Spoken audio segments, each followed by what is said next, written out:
నేడు ఆంధ్రప్రదేశ్లో పొగాకు రైతులు, చిత్తూరు ప్రాంతంలో మామిడి రైతులు, మిర్చి రైతులు గిట్టుబాటు ధర లభించక చాలా ఇబ్బంది పడుతున్న పరిస్థితి.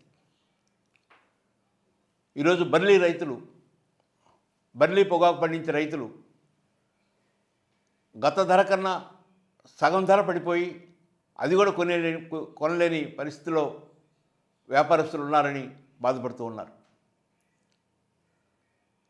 రైతుల సమస్యల్ని అర్థం చేసుకొని రాష్ట్ర ముఖ్యమంత్రి నారా చంద్రబాబు నాయుడు గారు కేంద్ర మంత్రితో చర్చించి, పొగాకు వ్యాపారస్తులతో, పొగాకు బోర్డుతో చర్చించి ఒక 300 కోట్ల రూపాయలు ధరల స్థిరీకరణ నిధి కోసం పొగాకుని కొని పొగాకు డిమాండ్ సృష్టించి వ్యాపారస్తుల్లో పోటీని తీసుకొచ్చి రైతులకి మంచి ధర రావడానికి నిర్ణయం తీసుకోవడాన్ని జనచైతన్య వేదిక స్వాగతిస్తూ ఉంది. 2020లో ఇదే పరిస్థితి వచ్చినప్పుడు నాటి ముఖ్యమంత్రి వైఎస్ జగన్మోహన్ రెడ్డి 200 కోట్ల రూపాయలు విడుదల చేసి మార్కెట్లో పొగాకుని మార్కెట్ ధర కొనిపించారు. తద్వారా ఆనాడు రైతులకి దాదాపు 250 కోట్ల రూపాయలు బెనిఫిట్ రావటం జరిగింది. ప్రభుత్వం సుమారు 150 కోట్ల రూపాయల పొగాకు కొని మళ్ళా తిరిగి అమ్మటం ద్వారా నష్టపోయింది కేవలం 30 కోట్లు మాత్రమే. కానీ రైతులకు వచ్చిన బెనిఫిట్ మాత్రం 250 కోట్ల దాకా ఉంది. ఆనాడు చాలామంది పొగాకు విషయంలో అనుభవం ఉన్నవాళ్ళు ప్రభుత్వానికి ఒక సూచన ఇచ్చారు. ప్రతి సంవత్సరం ఆంధ్రప్రదేశ్ ప్రభుత్వం కూడా ఒక ట్రేడర్గా మారి కొంత పెట్టుబడి పెట్టి పొగాకు మార్కెట్లో కొంటే వ్యాపారస్తుల మధ్య పోటీ పెంచవచ్చు, రైతులకు మంచి ధర ఇవ్వచ్చు అనేటువంటి ఆలోచన వ్యక్తం చేశారు. అది దాదాపు జీవో దాకా వచ్చి మళ్ళీ ఆగిపోయింది. జనచైతన్య వేదికగా మా విజ్ఞప్తి, ఈ రాష్ట్ర ప్రభుత్వం ఆంధ్రప్రదేశ్లో పొగాకు పంట ఉన్నంతకాలం వ్యాపారస్తుని యొక్క పాత్ర కూడా పోషించి మార్కెట్లో ధర పడిపోకుండా రైతులకు మేలు చేయాలని కోరుకుంటున్నాం.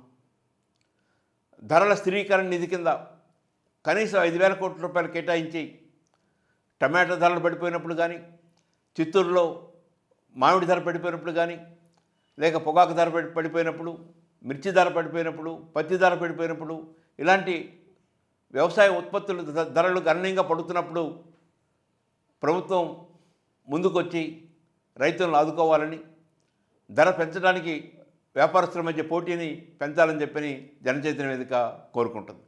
టొబాకో బోర్డు రైతుల్ని ప్రత్యక్షంగా కలిసి క్షేత్రస్థాయిలో వారితో సమావేశాలు ఏర్పాటు చేసి రాబోయే సంవత్సరంలో పొగాకు ఎలాంటి డిమాండ్ ఉంది, ఏ మేరకు పంట పండిస్తే బాగుంటుంది అని రైతులకి అర్థమయ్యేటట్టుగా చెప్పగలిగి పొగాకు విస్తీర్ణాన్ని క్రమబద్ధీకరణ చేస్తే ఈ ఆటుపోట్లు లేకుండా ఉండడానికి అవకాశం ఉంటుంది. గత 2 సంవత్సరాలుగా పొగాకు రైతులకి మంచి లాభాలు వచ్చినాయి, వారు అప్పుల నుంచి బయటపడ్డారు. కానీ ఈ సంవత్సరం గతంలో కిలో 30 రూపాయలు అమ్మిన పొగాకు ఈరోజు 20 రూపాయలకు కూడా కొనలేని పరిస్థితిని వస్తూ ఉంది. అందువలన ఈ ధరల్లో ఇంత మార్పులు రాకుండా ఉండాలంటే డిమాండ్కి తగ్గ సప్లై ఉండేటట్టుగా చూడాలి. అంతర్జాతీయ మార్కెట్లో పొగాకు ఎలాంటి డిమాండ్ ఉందో టొబాకో బోర్డు అధికారులు అంచనా వేసుకొని దానికి అనుగుణంగా పొగాకు సాగు ఉండేట్లా కృషి చేయాలని చెప్పని కోరుతున్నాం. నిన్న కేంద్ర మంత్రి గారు గుంటూరుకు వచ్చి టొబాకో బోర్డుతో, వ్యాపారస్తులతో, రాష్ట్ర ముఖ్యమంత్రితో మాట్లాడి 3 లక్షల నుంచి 5 లక్షల వరకు వడ్డీ లేని రుణాలని అందిస్తానని ప్రకటించారు.